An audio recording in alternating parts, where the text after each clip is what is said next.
Hey everyone, what up? Matt Kaiser here, and welcome back to some more Star Ocean news.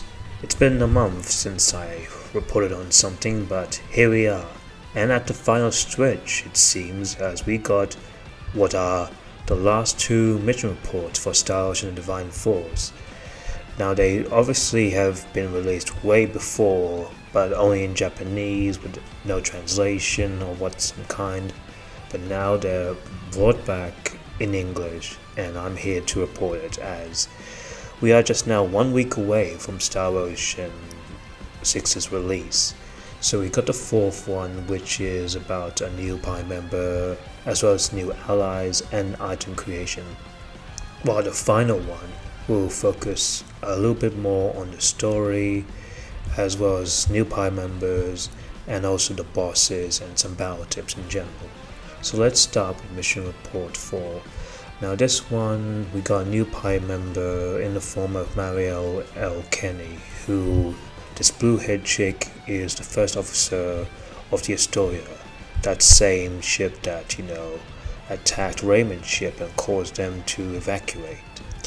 And she's voiced by none other than Erica Mendez, who you guys may know as Benedetta from Fire Emblem Three Houses, as well as also Kasane Randall from Scarlet Nexus. And yes, she's also part of the Kenny family, which is a recurring thing in these games. Like almost every game would have a character with Kenny in it. And yeah, she's the first officer of the Pan-Galactic Federation vessel of the Astoria and a regular UP3 rulebreaker. And she has what seems to be her own motives and intentions, and she just rebels against the Federation after their actions, it seems. Not only that, but she's very good at using both hand-to-hand combat and firearms, it seems. Like she's a long-range shooter, and she can perform like some martial arts of some kind. And also her Vatin skill reminds me of a certain power move from another Star Ocean character in a different game, it seems. Well, if that's intentional. Anyway, that's the new Pi member for this trailer, and what we got was some allies. One involving Chloe, voiced by Christina V, who was of course a pilot of the Edis and was able to, have this clairvoyant sixth sense kind of thing. And she also looks pretty cute. Now you've seen her probably in like the first trailer as well as the demo.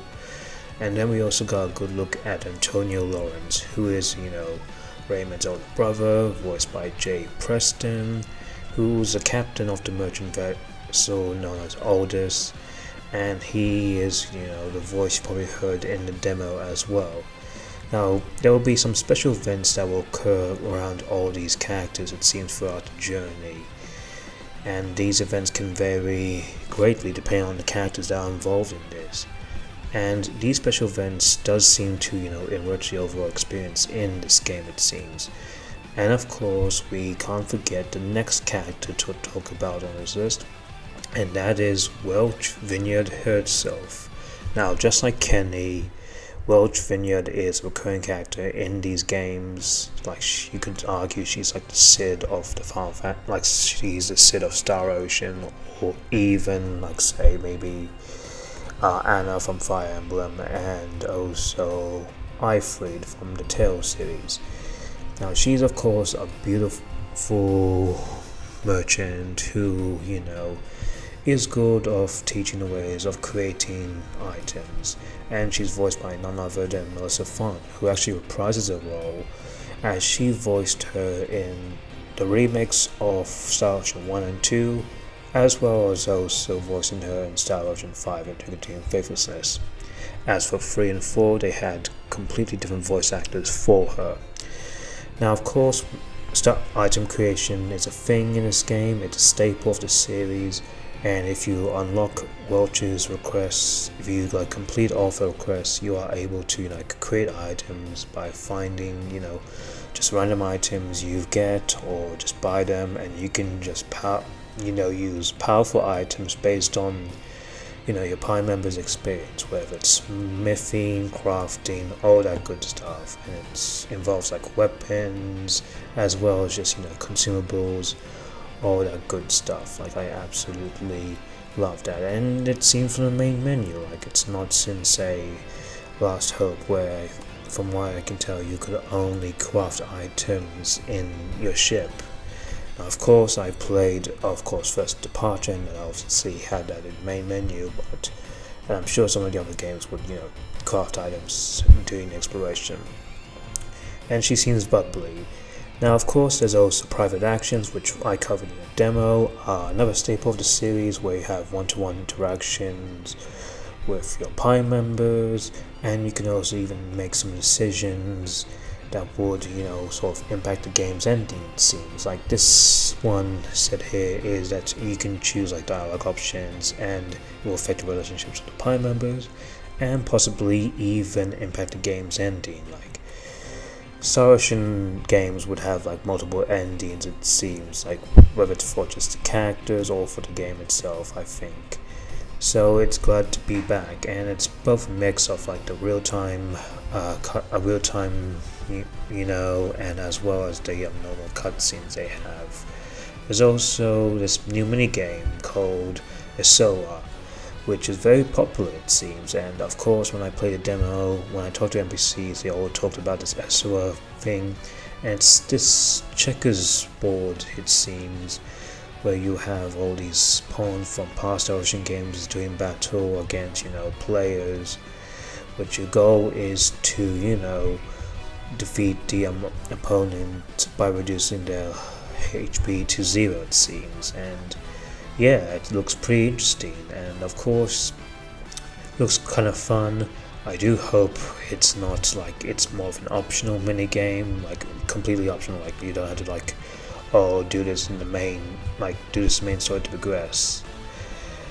Looking at you, Final Fantasy 9, I'm sorry, I love you, but I had to bring it up.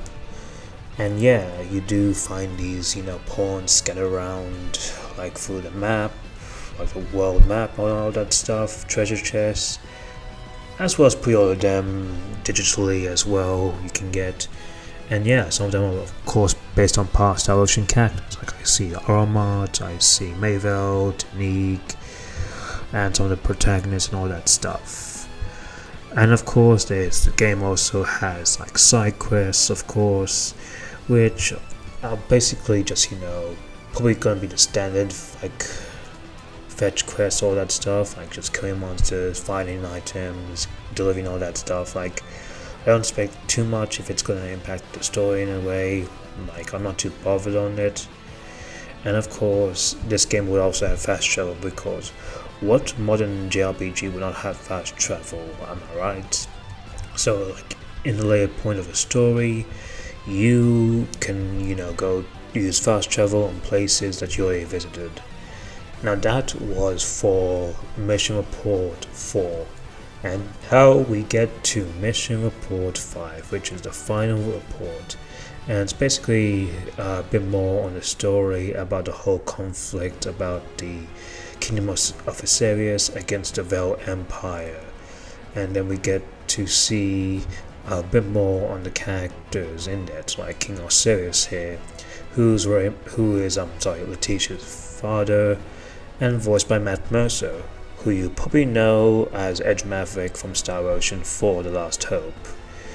As well, we got also Neon Kazal, who's the Chief of Staff of the Assyrian Royal Guard, voiced by J.P. Karlak.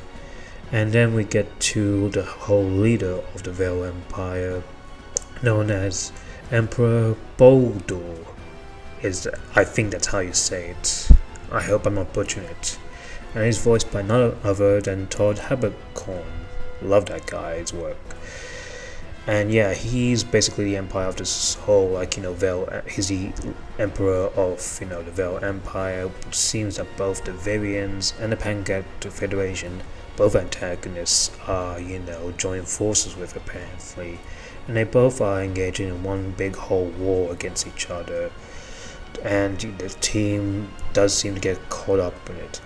We also get our new Pi member in the form of Theo, who's voiced by none other than Ray Chase himself. Yep, Alvin from Tales of Arise voices this dude, and actually even Takuya Sato, who's Alvin's Japanese voice actor, voices him as well. So that's pretty cool. I always love Ray Chase.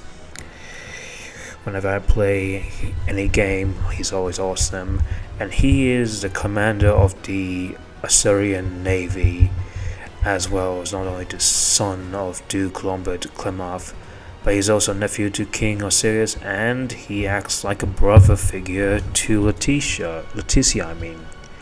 And yeah, what he can do is use a halberd and be like this kind of lancer thing, as well as posing like this dragon dark magic, it seems.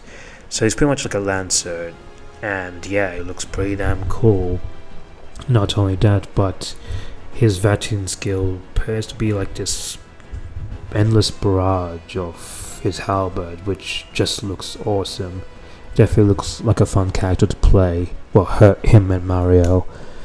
And yeah, things are going to get crazy as we also come forth with the Pan-Galactic Federation themselves, like with one of them being none other than Bennett Maudsley, who's the captain of the Astoria as well as Mario's superior, and he just believes in extending the Pan-Galactic Federation influence, who's also voiced by Chris Cox. And yeah, he just seems corrupt, and definitely seems that the Pan-Galactic Federation are just on hell-bent on doing whatever for like their own selfish purposes. We even see one shot of what assumably is the leader, or like the current leader of the Pan-Galactic Federation, and apparently their actions, as well as the Veil Empires with the variants and all that stuff, could also lead to, the destruction of the universe itself. We also do take a look at another place called the Scorpion, which it's this futuristic looking place, it seems. And could that be the next planet, or part of part of Aster 4? Or is it common space station kind of thing, like the Lenegus and Tales of Rise? And then of course we get to see the last party member in this, and it is known as JJ, who's this guy that's been merged with this mechanical samurai thing, and apparently he's been saved by Raymond and the party during an attack on the ship when he was on board. So in a way, he kind of reminds me of like Bacchus from Star Ocean for the Last Hope, where he integrated his, body into this mechanical thing as Amorphous. And he's voiced by none other than Jameson Price. Yep, he's in this, and I love him. I love his voice in anything he's in. And yeah, JJ is like this mechanical robotic samurai who has just very cool swordplay, and basically he's just like the true swordsman of this game alongside Raymond and Leticia. Like, he has his whole stance and this judgment cut looking thing. And yeah, it does look like he's a risky player to play, where he can, charge his powerful thing at the cost of so many AP. And yeah, just, attack. It just looks pretty damn cool. Like, honestly, it just looks really, really damn cool. And yeah, he has his own missions of intending of joining the team and hopefully trying to save the universe. And now we get on to the boss battles. Now of course we had 2 boss battles in the demo, though from what I already told a bit is that the bosses, while they're big and chunky, their whole point of the game was to hit their weak points to truly reduce their HP and do things like blindside them, all that stuff. And it seems that some boss battles will even have special targetable weak points, where if you hit them, they'll be immobilized or knocked down for a while, so that way you can truly get the advantage in battle. But and of course, and a way to do so, to find them, which probably will be hidden, is if you use Elena's Vanguard Assault. And if you guys don't remember, her Vanguard Assault involves enemy scanning, so they'll find what enemies' stats are, what they're weak to, all that stuff. So it does seem that if you use her and use a Vanguard Assault, you'll know what to do, where to hit, and all that stuff. And there's also things like destroying target areas. Now I know one of the enemies in Star Ocean's demo, the Chimera thing, had different weak points, different areas to attack, and just to knock them down and weaken them, which does give you a little bit more strategy on how to defeat these big enemies and bosses. And if you do so, if you destroy those target areas, you get a rare item or so. So it does seem that there will be some strategy on defeating these bosses as well as a bit, which I do like. And of course there's also even a dungeon called the Denmore Delve, which focuses on boss battles, which is one big boss gauntlet thing, which would able to get you items and level up efficiently. So that will be a good way for grinding, I would say.